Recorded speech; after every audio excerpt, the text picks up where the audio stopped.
Another question that we get is, I don't understand what my child's needs are. And so both me and the school, or either or, are just guessing and we can't seem to get it right. And there's so many questions. I mean, do these ring a bell with anybody? Does anybody in particular have any issues like this where they just feel like they can see that their child has additional needs, but proving it or getting the support in place is really, really difficult? And for those who are with us for the first time as well, just to get sort of get your understanding of who we are and what we do a little bit up to scratch.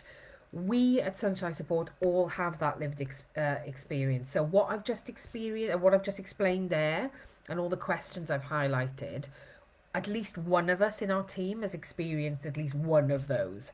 Several of us have experienced several of them. Um, and it was difficult for us to be able to navigate our way through the system the first time. And so we set about doing this and helping other people so that they can navigate their way through the system. So, however you're struggling to get those needs understood, established, or met, there is a way through it. That's exactly what we do here at Sunshine Support.